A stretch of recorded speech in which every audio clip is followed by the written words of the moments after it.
안녕하세요. 안녕훈입니다. 오늘 소개해드릴 요리는 삼선 누룽지탕입니다. 삼선 누룽지탕은 3가지 해물이 들어가서 삼선 누룽지탕인데요.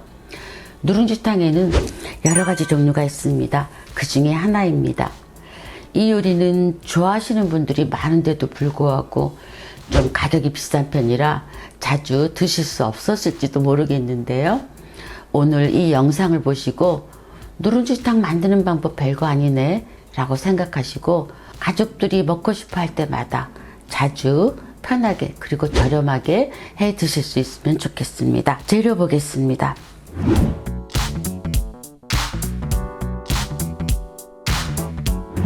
새우 150g 준비했고요. 머리 껍질 다 빼고 150g입니다. 새우 중에 칵테일 새우가 있습니다. 한번 삶아져 나온 건데요. 그 칵테일 새우는 사용하지 않는 게 좋습니다. 왜냐하면 간도 잘 안 빼고 국물 맛도 잘 우러나지 않기 때문입니다. 오징어 한 마리 준비했는데요. 오징어 대신에 한치나 갑오징어 사용하셔도 됩니다. 오늘은 머리, 다리 다 한꺼번에 사용하겠습니다. 그리고 원래는 불린해서 큰 거 한 마리 준비하셔야 되는데요.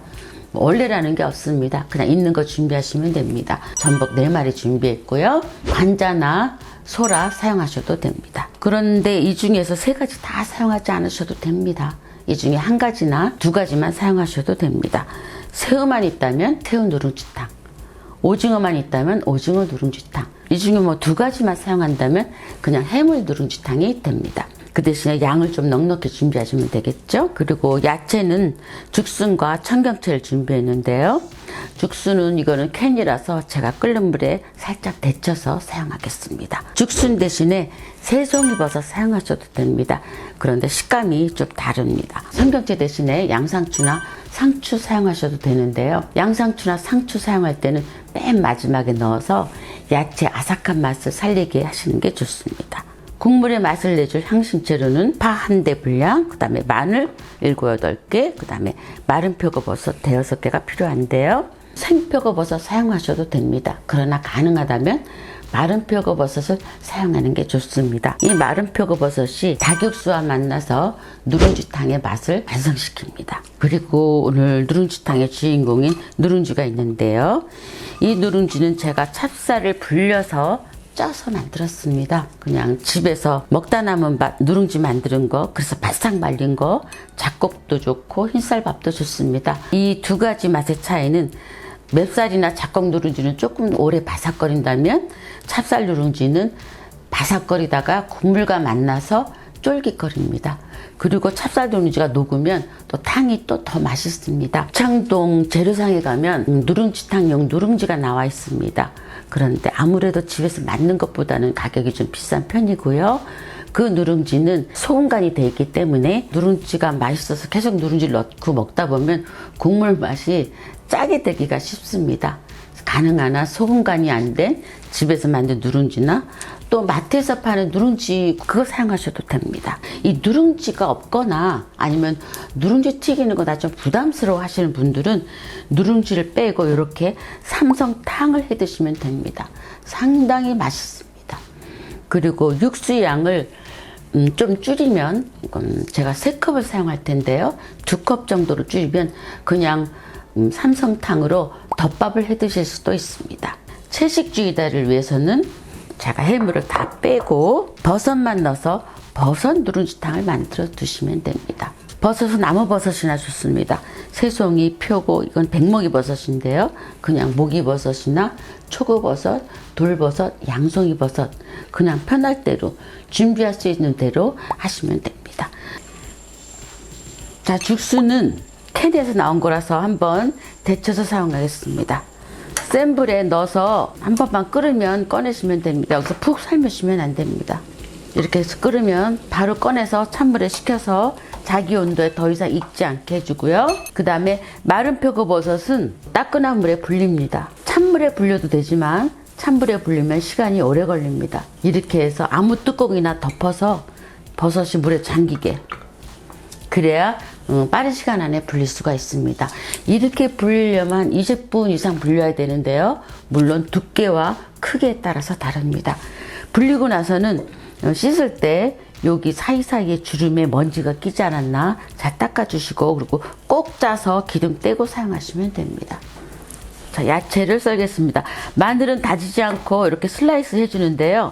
마늘 모양이 이렇게 살아나게 하시는 게 좋습니다. 이쁩니다. 이렇게.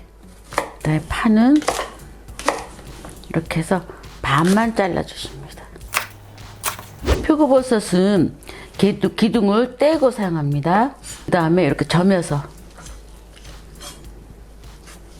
죽수는 빗살 무늬가 보이게 썹니다. 청경채는 이렇게 반 썰어서 줄기 쪽 먼저 넣고 이파리 쪽은 맨 마지막에 넣겠습니다. 자, 새우는 안에서 내장을 빼고요. 이렇게 내장을 빼는 게 좋고요. 꼬리에 요 끝에 부분이 물주머니가 있습니다. 요게 딱딱하니까 날카로우니까 이걸 자르고 끝에도 살짝 자릅니다. 그렇게 해서 준비해 주시고요. 그 다음에 전복은 깨끗이 씻어서 끝에 있는 이빨을 빼고요. 크기에 따라서 2등분이나 3등분 해주시면 됩니다. 그 다음에 오징어는 안쪽에다 칼집을 넣을 텐데요. 이렇게 길이로 칼집을 넣습니다. 직각으로, 사선으로 아니고요. 그런 다음에 이제부터는 사선으로 칼집을 하나, 둘, 세 번째 자릅니다. 그래서 입고 나면 이게 꽃 모양이 되도록 하나, 둘, 셋. 이 칼집 넣는 간격은 한 7mm 정도? 1cm보다 좀 안 되게 하시면 됩니다. 그리고 오늘은 다리도 사용하겠습니다. 해물이 넉넉히 들어가야 국물이 또 맛있으니까 먹기 좋은 길이로 썰기만 하면 됩니다. 이렇게 한꺼번에 양념할 거기 때문에 다 함께 넣겠습니다. 이렇게 해서 해물과 야채와 향신채가 준비되었습니다. 양념하기 전에 생강 이렇게 잘라놓은 거에다가 정종을 부어서 좀 두면 이게 생강술입니다. 이렇게 해서 그 작은 병에 담았다가 냉장고에 넣고 두고두고 쓰시면 더 좋고요. 저는 일단 지금 방금 만들었지만 방금 쓰겠습니다. 생강술 한 큰술. 뭐 생강술 향이 금방 넣는데도 나는데. 자, 그 다음에 녹말가루 한 작은술. 해물 맛을 지켜주고 부드럽게 하기 위해서 녹말가루 코팅을 살짝 해주는 겁니다. 누룽지탕에 간을 할 소스를 준비하겠습니다. 소스는 굴소스와 간장과 소금이 들어갑니다. 이거는 사실 따로따로 넣어도 되는데요. 여러분들 이해를 돕기 위해서 저는 미리 섞겠습니다. 간장 한 큰술, 굴소스 한 큰술. 요거 넣으시고 간을 봐서 싱거우면 소금 살짝만 넣으시면 됩니다. 그리고 정종은 해물에 그냥 직접 넣겠습니다. 이 소스는 미리 섞어두지 않아도 되는데요. 이 물녹말은 미리 섞어두시는 게 좋습니다. 이 물녹말도 본인의 선택입니다. 물녹말을 좀 더 많이 넣어서 좀 더 걸쭉하게 하는 방법이 있고요. 아예 넣지 않은 방법도 있습니다. 그리고 누룽지탕에 들어갈 닭 육수는 닭뼈와 여러 가지 야채를 넣고 1시간 끓여서 걸러서 사용하는 방법이 있고요. 간편하게 치킨 스톡을 사용하는 방법이 있습니다. 독일에서는 아시아마트에 가면 이금기 것도 있고요. 한국과도 아마 있을 것 같습니다. 버섯 누룽지탕을 해 드시는 분들, 닭육수를 안 드시는 분들 위해서는 채수를 사용하는 게 좋습니다. 근데 채수를 사용할 때는, 끓일 때는 당근을 빼고 사용하시는 게 좋고요. 독일에 이렇게 유기농으로 야채 스톡이 나온 게 있습니다. 근데 이거는 좀 짜기 때문에 조금만 넣으시는 게 좋고요. 또 이거는 서양 요리를 위한 거기 때문에 약간의 향이 있습니다. 근데 그런 대로 괜찮습니다. 요거 사용하셔도 좋습니다. 해물을 데쳐내는 방법은 두 가지가 있는데요. 끓는 물에 해물을 데쳐내는 방법과 식용유에 데쳐내는 방법이 있습니다. 끓는 물에 해물을 데쳐내는 방법은 개운하면서 약간의 해물 맛을 빼앗기죠. 식용유에 데쳐내는 방법은 해물의 맛을 지켜줍니다. 그리고 아주 센 불에 좀 연기가 날 때까지 좀 기다렸다가 데쳐내겠습니다.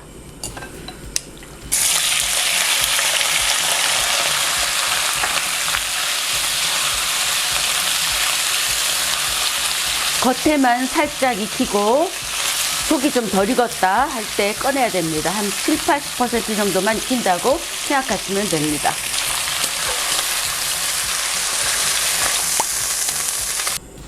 올리브오일 3큰술 두르시고요. 식용유도 좋습니다. 자, 파, 마늘, 마른 표고버섯 한꺼번에 다 넣습니다. 여기서 향이 충분히 우러나게 볶아주셔야 됩니다. 이 표고버섯이 그냥 집어먹어도 맛있을 정도로 충분히 볶아주는 게 좋습니다. 우리가 이렇게 탕을 만드는 동안 육수는 끓고 있거나 아니면 물을 끓이고 있어야 됩니다. 자, 표고버섯과 마늘과 파향이 우러나면 죽순을 넣습니다. 버섯 누룽지탕을 해 드실 경우에는 죽순 넣을 때 같이 넣어서 볶아주시면 됩니다. 버섯은 미리 데쳐놓지 않아도 됩니다. 그 다음에 해물을 다 넣습니다. 해물을 넣고 나서 이제 정종을 넣을 텐데요. 해물에 직접 넣겠습니다. 한 2큰술 정도? 자, 센 불에 넣었으면 불을 약간 줄여서 아까 섞어둔 굴소스와 간장을 넣고 해물과 야채에 간이 배게 하겠습니다. 벌써 맛있는 냄새가 나는데요. 자, 그 다음에 센 불로 키워서 끓는 물을 넣습니다. 3컵 넣겠습니다.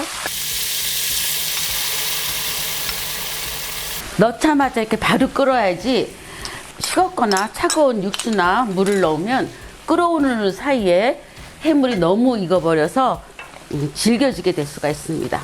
자, 이때 간을 보겠습니다. 맛있는데 저는 소금을 살짝만 한 꼬집만 넣겠습니다. 그 다음에 청경채 줄기. 청경채 줄기를 넣고 나서 제가 안 넣었는데 이거 치킨 스톡 넣어주셔야 됩니다. 1큰술 정도만 넣으시면 됩니다.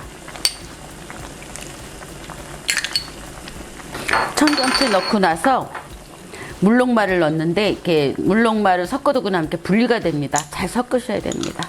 가운데 이렇게 얌전하게 넣으면 얌전하게 들어가서 떡이 되거든요. 그래서 이렇게 저어주면서 돌려가면서 뿌리는 게 좋습니다. 그다음에 마지막으로 이파리 넣고 양상추나 상추 넣으실 분은 이때 넣으셔야 됩니다. 그리고 후춧가루와 참기름을 넣습니다. 맛있습니다. 이제 바로 불을 껐다가 누룽지를 튀겨서 그 위에 얹거나 누룽지를 뿌려내겠습니다. 자, 누룽지탕에 누룽지를 튀기겠습니다. 저는 제일 작은 프라이팬에다가 기름 좀 넉넉히 넣는데요. 이 정도 사이즈. 식용유 낭비하지 않기 위해서 온도를 알아보시려면 나무를 넣어서 나무젓가락을 넣어서 이렇게 보글보글 하면 되는데요. 뭐 작은 거 하나 그냥 먼저 튀겨보셔도 됩니다. 이렇게. 튀길 때, 누룽지 튀길 때 중요한 것은 밑으로 눌러줘야 됩니다. 그래야지만 부풀어 오릅니다.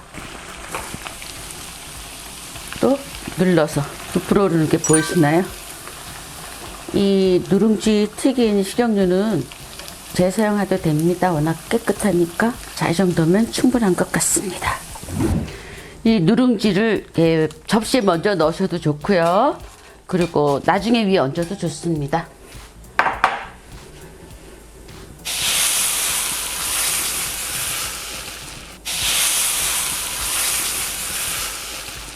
이렇게 누룽지탕이 완성되었습니다. 국물 맛부터 보겠습니다. 너무 좋은데요? 맛있습니다.